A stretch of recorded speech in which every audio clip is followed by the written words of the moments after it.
देखिए पहला क्वेश्चन हमारा है कि मिलाला शब्द जो है, ये जनजाति से रिलेटेड है, ठीक है? और मिलाला किसको कहा जाता है, इसका मतलब क्या होता है ये बताना है। ये पहले भी आ चुका है। ओके, पहले का राइट आंसर बता दीजिए सर, कौन देगा पहले का सही उत्तर?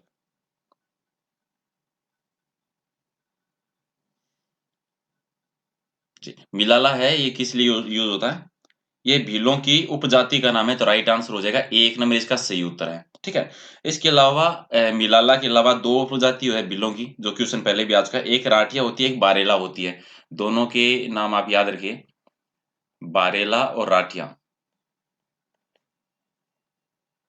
ओके, चलिए क्वेश्चन नंबर 2 देखिए।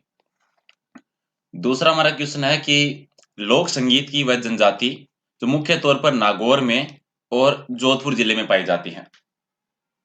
कौन सी जनजाति है जो नागौर और जोधपुर जिले में है, जो कि लोक संगीत से जुड़ी हुई है?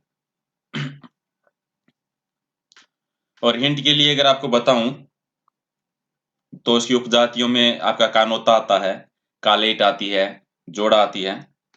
जी बिल्कुल, मीरासी हो जाएगा, राइट आंसर हमारा डी हो जाएगा इसमें। ओके, जी मांगनियार भी आपका आंसर सही आया था, लेकिन नागौर और जोधपुर का पूछा था ना, इसीलिए आपका ऑप्शन चेंज हो गया था। डी राइट आंसर हो जाएगा इसका। क्वेश्चन नंबर 3 है कि लोक संगीत की वह जनजाति जिसका शाब्दिक मतलब निकलता है मांगने वाला, यानी जिस जनजाति का जो नाम है उसका मतलब निकलता है मांगने वाला। राइट आंसर क्या हो जाएगा? जी, मांगनियार हो जाएगा, राइट आंसर सी हो जाएगा हमारा।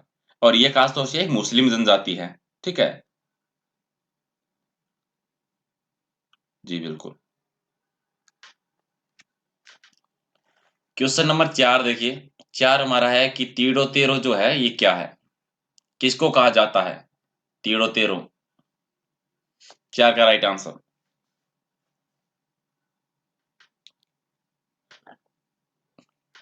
ये एक सरकारी लगान का नाम है एक्चुअल में, तो राइट आंसर बी हो जाएगा। पटवारी में आया था ये क्वेश्चन। और क्वेश्चन नंबर 5 है, एक और शब्द है सरोदा। सरोदो ये किसको कहा जाता है, किसके लिए यूज करते हैं हम? 5 का राइट आंसर।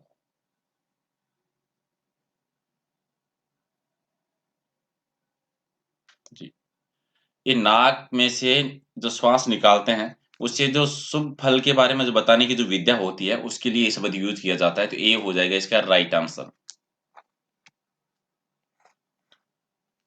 क्वेश्चन नंबर 6 है कि मजल शब्द जो है इसका क्या मतलब होता है? मजल किसको कहा जाता है? बहुत बार एग्जाम में आया है क्वेश्चन, ये गलत नहीं होना चाहिए। जी, यात्रा करते समय जो बीच मार्ग में रास्ते में जो ठहरने की जो जगह होती है ना, उसको मजल के नाम से जाना जाता है। राइट आंसर हो जाएगा इसका सी।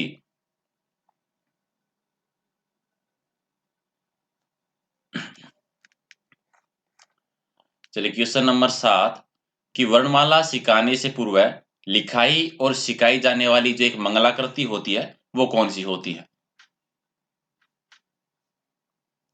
जी, बलेटी सिखाई जाती है उससे पहले। राइट आंसर हो जाएगा बी। और क्वेश्चन नंबर 8 कि धड़ायती का क्या मतलब है? धड़ायती किसको कहते हैं? दानी व्यक्ति को, कान के आभूषण का नाम है, होली के किसी गीत का नाम है, या किसी लुटेरे को कहा जाता है? 8 का राइट आंसर। धड़ायती कहा जाता था लुटेरों को, तो राइट आंसर हो जाएगा डी। अनु, वर्षा, प्रियंका जी, कन्हैयाराम जी, असीम, वर्षा, मीना, ओके, गोपाल जी, विनय जी, बिल्कुल सही सर। चलिए क्वेश्चन नंबर 9 देखिए। 9 है कि गासा क्या होता है? गासा किसको कहते हैं?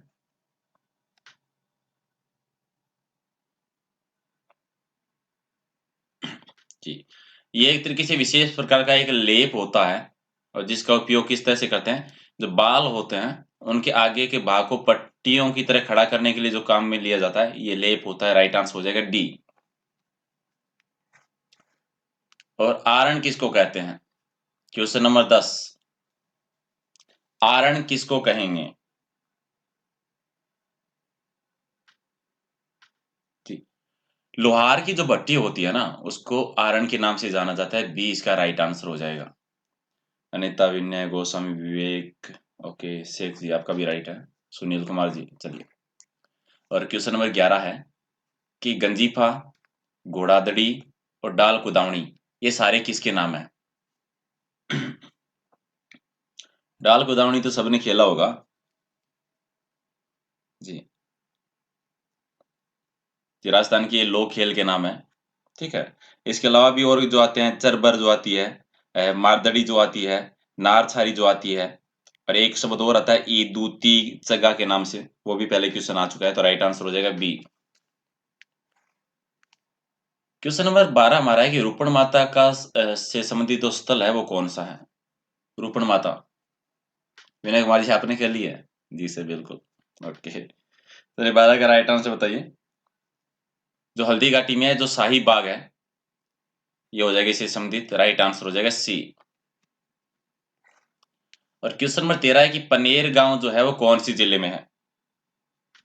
पनेर गांव, पनेर गांव वही है जो तेजाजी की पत्नी थी ना, जो पेमल दे, उनका जन्म स्थान है, जहां पर पेमल दे ने श्राप दिया था कि ये गांव कभी भी फलेगा फूलेगा नहीं, वही ये पनेर गांव है। कौन सी जिले में ये? अजमेर जिले में, राइट आंसर हो जाएगा बी।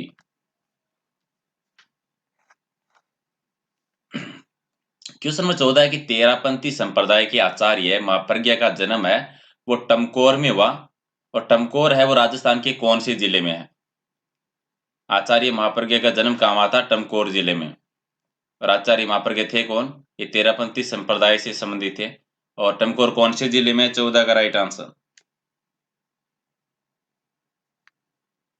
जी, चूरू में है। और एक क्वेश्चन और आता है टमकोर के बारे में, साधु संतों की खान किसको कहा जाता है? ठीक है, तो टमकोर जो है इसको साधु संतों की खान कहा जाता है। ये क्वेश्चन पहले भी आया, याद रखना। राइट आंसर इसका सी हो जाएगा। क्वेश्चन नंबर 15 कि ब्रजचरित्र और धर्म जहाज, ये दो ग्रंथ हैं, और इन दोनों ग्रंथों की रचना किसने की थी? चरणदास जी के द्वारा लिखे गए थे दोनों ही, राइट आंसर हो जाएगा डी। और क्वेश्चन नंबर 16 की इनमें से कौन सी ऐसी रचना है जिसकी रचना सुंदरदास जी ने नहीं की थी? 16 का राइट आंसर, गुरु कृपा अष्टक भी लिखा था, गुरु उपदेश अष्टक भी था, आचरण अष्टक नहीं था। राइट आंसर वाला सी हो जाएगा इसका सही उत्तर। क्वेश्चन नंबर 17 कि आरिलो, ये एक पुस्तक का नाम है, और इस पुस्तक के जो रचनाकार है उनका नाम बताना है। आरिलो किसके द्वारा लिखी गई थी? और ये थी बालिंद जी की। ये हो जाएगा राइट आंसर। क्वेश्चन नंबर 18 है कि राजस्थान का अमरनाथ किसको कहा जाता है? राजस्थान का अमरनाथ किसको कहा जाता है?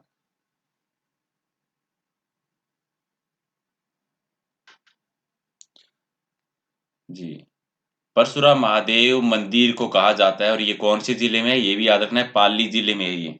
ठीक है, राजस्थान का अमरनाथ किसको कहते हैं? परशुराम महादेव जी की मंदिर को, जो कि कौन से जिले में है? पाली जिले में है। और एक बार इसके पर्टिकुलर क्षेत्र का नाम पूछा गया था, तो पाली का जो सादड़ी कस्बा है, वहां पर एक गुफा है, उस गुफा में ये मंदिर बना हुआ है, तो वो भी आप याद रख लीजिए साथ में। क्वेश्चन नंबर 19 है कि जैसलमेर में निम्न में से कौन सा मंदिर जुड़वा मंदिर के रूप में स्थित है? जुड़वा मंदिर के रूप में कौन सा मंदिर जाना जाता है? 19 का राइट आंसर जी, शांतिनाथ जी का और कुथुनाथ जी का जो मंदिर है उसको जाना जाता है। राइट आंसर सी हो जाएगा।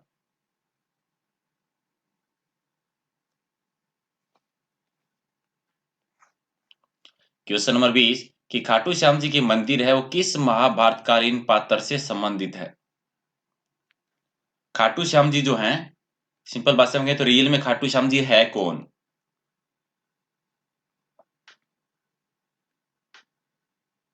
बी का बता दीजिए, 20 का राइट आंसर जी, बर्बरी का हो जाएगा।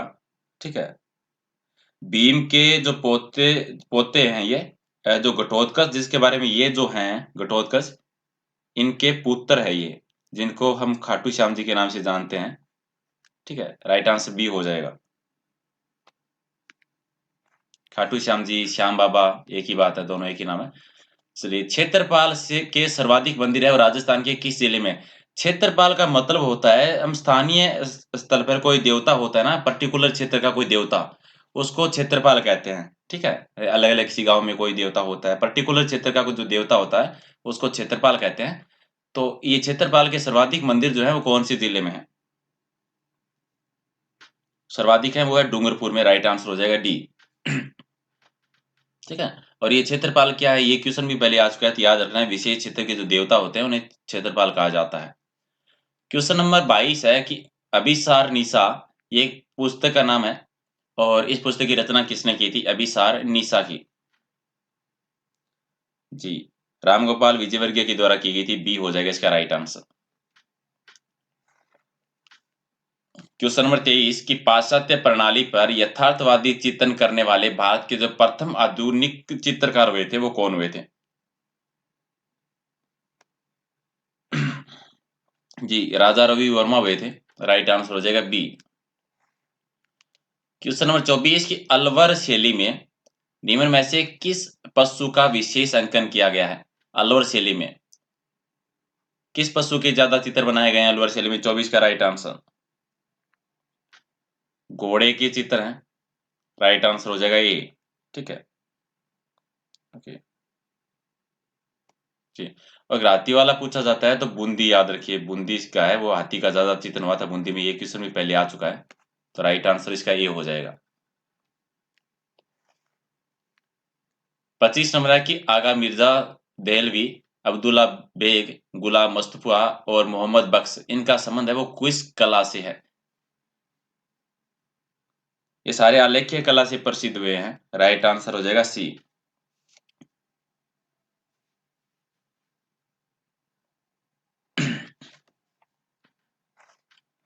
और क्वेश्चन नंबर 26 कि किस नगर के निकट पालीताना मंदिर स्थित है? पालीताना मंदिर कहाँ पे है? जी, यह है भावनगर में, राइट आंसर हो जाएगा सी। और क्वेश्चन नंबर 27 कि बड़ा इमामबाड़ा है वो कहाँ पर स्थित है? बड़ा इमामबाड़ा,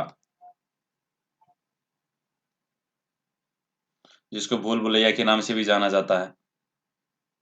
जी बिल्कुल, लखनऊ में है ये, राइट आंसर इसका ये हो जाएगा। और क्वेश्चन नंबर 28 की हदीस क्या है? हदीस किसको कहा जाता है?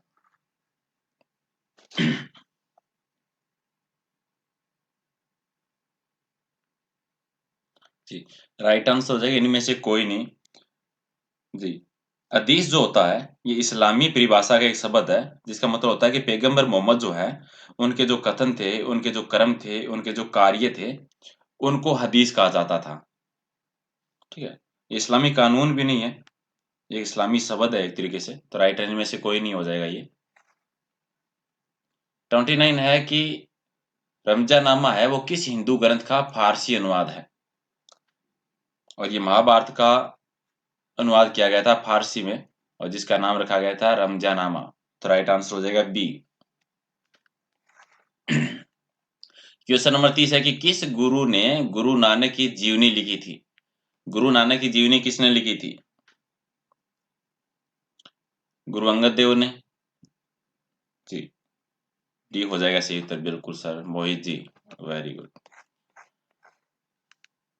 31 नंबर है कि अलवर में बनने वाले बहुत पतली परत के जो बर्तन हैं वो क्या कहलाते हैं? यानी ज्यादा पतली परत के बर्तन बनाए जाते हैं अलवर में, उन्हें स्थानीय भाषा में किस नाम से जाना जाता है? 31 का राइट आंसर कागजी कहा जाता है, ए हो जाएगा राइट आंसर। और 32 है कि भरत या फिर भरत, ये क्या है?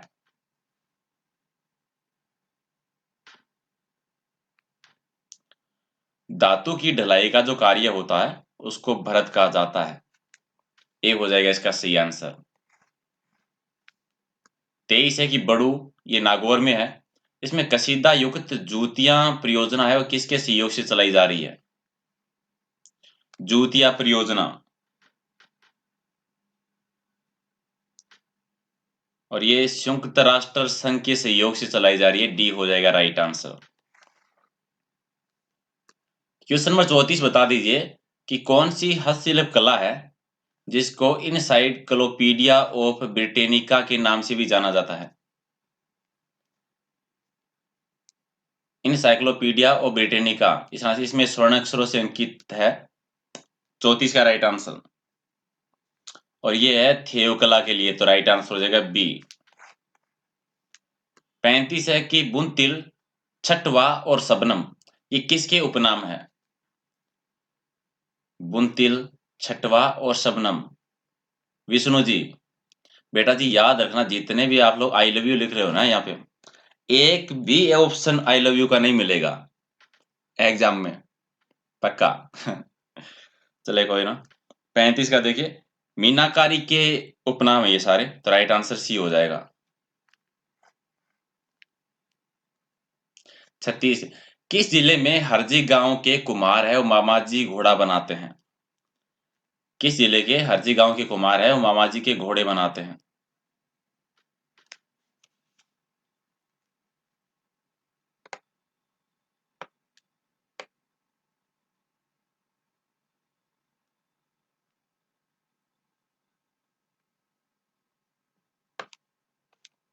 छत्तीस का राइट आंसर जी, जालोर ए हो जाएगा राइट आंसर।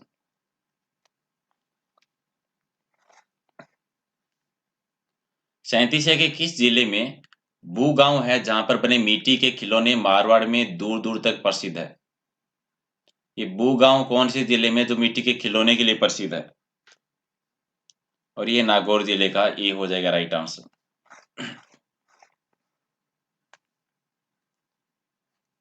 लिकाई या लिपाई, टिपाई, नुकलिया और चुका ये सारे किससे संबंधित है? लिकाई, लिपाई, टिपाई, नुकलिया और चुका, और ये सारे शब्द जो है बंदेज से संबंधित है, राइट आंसर ए हो जाएगा। 39 है कि किसके लिए रंगीन बेल्जियम कांच का प्रयोग किया जाता है? रंगीन बेल्जियम कांच का प्रयोग, और ये थेवा कला के लिए किया जाता है, राइट आंसर हो जाएगा सी। 40 के क्लॉथ आर्ट का जन्मदाता किसे माना जाता है? क्लॉथ आर्ट का जन्मदाता कैलाश जागोटिया को माना जाता है, ये इसका राइट आंसर है। मधु बिश्नोई, कोई बात नहीं मैम, आप फिर से देख लेना दोबारा वीडियो। 41 नंबर की मारवाड़ के देसी कपड़ों में सर्वोत्तम गिने जाने वाली टुकड़ी किन जिलों में बनाई जाती है? मारवाड़ के जो देसी कपड़े होते हैं उनमें, जी नागौर और जालौर में बनती है, राइट आंसर हो जाएगा बी। 42 है कि खरवालिया, सलावट, कारूक और सुतार ये सारे शब्द हैं वो किससे संबंधित है? खनवालिया, सलावट, कारूक और सुतार, और यह पत्थर उद्योग से रिलेटेड है सारे।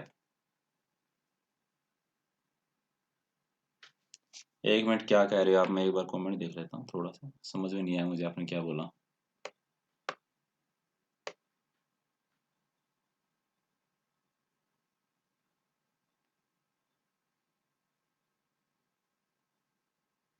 विवेक मीणा जी सर करेंगे आपका सॉल्यूशन। चलिए इसका राइट आंसर सी हो जाएगा। 43 नंबर है कि श्री एयाज मोहम्मद किस कला के प्रसिद्ध कलाकार हैं? और यह ला कला से रिलेटेड, ये हो जाएगा सही उत्तर।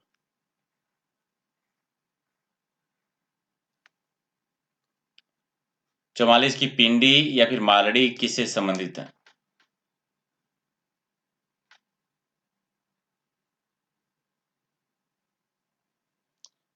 ये मोलेला के मणिमूर्ति कला से रिलेटेड हैं दोनों, डी हो जाएगा सही उत्तर। 45 है कि लुकला क्या है? लुकला 45 का राइट आंसर। लकड़ी की वस्तु में जो ला की कलाकारी की जाती है उसको लुकला कहा जाता है, तो राइट आंसर इसका सी हो जाएगा। क्वेश्चन नंबर 46 की मिट्टी की व्हील कला है वो किस क्षेत्र में अधिक प्रसिद्ध है? व्हील कला, और ये पश्चिमी राजस्थान में प्रसिद्ध है, तो राइट आंसर इसका डी हो जाएगा। 47 नंबर की किशोरी गांव जो कि जैसलमेर की कलाकृतियों और मूर्तियों के लिए प्रसिद्ध है, और किशोरी गांव जो है ये कौन से जिले में है? और ये है अलवर जिले में किशोरी गांव, तो राइट आंसर हो जाएगा बी। 48 नंबर की दोरुखी रंगाई की तकनीकी 19वीं शताब्दी में किस जिले में विकसित हुई थी? दोरुखी रंगाई, और ये हुई थी अलवर जिले में।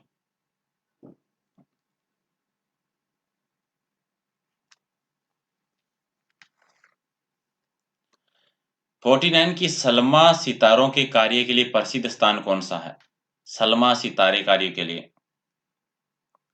खंडेला प्रसिद्ध है, और खंडेला जो है ये सीकर जिले में, तो राइट आंसर डी हो जाएगा। 50 नंबर की भीलवाड़ा की दूर से ही चमकने वाली प्रसिद्ध बॉर्डर की छपाई में प्रयुक्त क्या किया जाता है? पहली बात है कि बॉर्डर की छपाई है वो कहाँ की प्रसिद्ध है? भीलवाड़ा की, और इसमें अभ्रक का प्रयोग किया जाता है। राइट आंसर इसका ए हो जाएगा। क्वेश्चन नंबर 51 की निम्न में से कौन सा मंदिर चोलों से संबंधित नहीं है? कौन सा मंदिर है वो चोलों से संबंधित नहीं है? इसमें कैलाश मंदिर नहीं है, बी हो जाएगा इसका सही उत्तर। और क्वेश्चन नंबर 52 कि देवपाल के काल में नालंदा विहार बनाने वाले पुत्र देव कौन थे? नालंदा विहार बनाने वाले, और ये शैलेंद्र राजा थे, ए हो जाएगा सही उत्तर। 53 है कि बलाल सेन ने निम्नलिखित में से किस ग्रंथ की रचना की थी? कौन सा ग्रंथ है बलाल सेन के द्वारा लिखा गया है? और दान सागर लिखा गया है, ये हमारा राइट आंसर हो जाएगा। 54 है कि हम्पी में विठल स्वामी के मंदिर का निर्माण किसने करवाया था? विठल स्वामी का मंदिर जो कि हम्पी में, इसका निर्माण किसके द्वारा करवाया गया था? कृष्ण देव राय के द्वारा करवाया गया था। राइट आंसर हो जाएगा डी। और 55 नंबर है कि कृष्ण देव राय के दरबार में अष्ट दिग्गज कौन थे? अष्ट दिग्गज, और ये 8 तेलुगु कवि थे, उनको कहा जाता है, बी हो जाएगा राइट आंसर। 56 के निम्नलिखित में से शून्यवाद के व्याख्याकार कौन थे? शून्यवाद, जी नागार्जुन जी। राइट आंसर हो जाएगा सी। क्वेश्चन नंबर 57 कि प्रादिरूपतु किन राजाओं की स्तुति पर कविताओं का संग्रह है? ये 6 राजाओं का संग्रह था। राइट आंसर ए हो जाएगा। चलिए 58 देखिए कि निम्नलिखित में से किस विवाह प्रकार में कन्या के पिता के द्वारा एक जोड़ी गाय देने की प्रथा थी?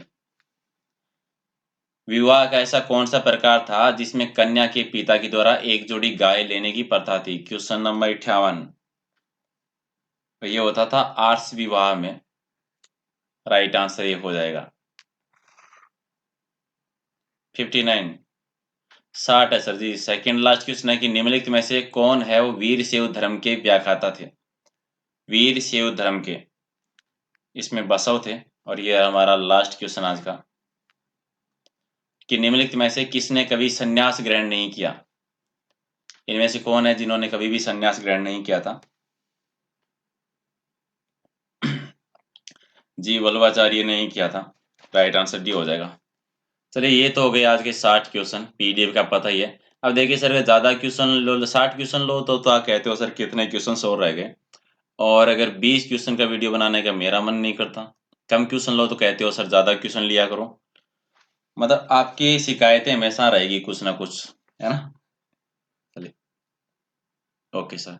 नहीं, एक चीज जो एक दो के कमेंट आए थे, सर टॉपिक वाइज कीजिए। तो ठीक है, हम टॉपिक कोशिश करेंगे कि टॉपिक वाइज जीके करने की कोशिश करें, कवर करेंगे। ठीक है। ओपी सैनी जी, पेपर का कोई इजी नहीं होता सर, पेपर हार्ड ही होते हैं। पेपर का क्या इजी होता है? और क्वेश्चन का कोई भी बड़ा छोटा नहीं होता। प्रॉब्लम क्या होती है पता है कि आपका सिलेबस इतना लंबा होता है, और एक टॉपिक से पूरा हिस्ट्री है। जैसे हिस्ट्री के आपके एग्जाम में 2 क्वेश्चन आते हैं, ठीक है, तो किसी भी टाइप के क्वेश्चन आ सकते हैं। हमें तो सारी तैयारी करनी पड़ेगी ना, है ना। क्यों? आप शादी में जाते हो, नई सिर्फ शर्ट पहन के जाते हो, हर चीज नई नई पहन के जाते हो? कभी ऐसा किया है आपने कि पैंट नहीं पहन ली हो, शर्ट पुरानी पहन के गए हो, जूते फटे हुए पहन के गए हो, नहाकर नहीं गए हो? नहीं ना। सारी तैयारी करके जाते हो, तो एग्जाम में भी सारे क्वेश्चन पढ़ लेंगे ना हम। जी सर, कोशिश करेंगे सर, जरूर करेंगे। हम और टॉपिक वाइज क्वेश्चन करेंगे। और हिंदी का, साइंस का होता ही है मोर दिन में टेस्ट। और थोड़ा सा शेयर कर दिया करो सर, ताकि कुछ नया कर सकें। इसके अलावा एक चीज और आप जरूर बताना। अभी तो एग्ज़ाम ये वुमेन सुपरवाइज़र का तो 6 तारीख को आपको हो जाएगा। इसके अलावा आने वाले जितने भी जो एग्ज़ाम है, चाहे आप एसएससी की जीडी की कर रहे हो या फिर किसी और एग्ज़ाम की तैयारी कर रहे हो, तो वो एक बार बता देना कि किस एग्ज़ाम की तैयारी कर रहे हो, ताकि उसके अकॉर्डिंग हम 9:30 बजे लाइव टेस्ट शुरू कर सकते हैं। ठीक है? ओके सर, शेयर कर देना, पसंद आया तो लाइक कर देना और कोई भी क्वेश्चन होता है तो कमेंट पीडीएफ 2 जगह से ले लेना, टेलीग्राम या फेसबुक पेज से। किसी वजह से नहीं मिलती है, तो इंस्टाग्राम पे मैसेज कर दो सर, मैं भेज दूँगा पर्सनली आपको। इससे ज़्यादा और क्या कर सकते हैं आप लोगों के लिए। वीडियो की डिस्क्रिप्शन में लिंक मिल जाएगा आप लोगों को। कितने टेस्ट कितने बजे होता है? हिंदी का टेस्ट टाइमिंग फिक्स नहीं किया है, लेकिन कल फिक्स कर देंगे 11 बजे से। हिंदी का 11 बजे fix. Okay sir, thank you, good night.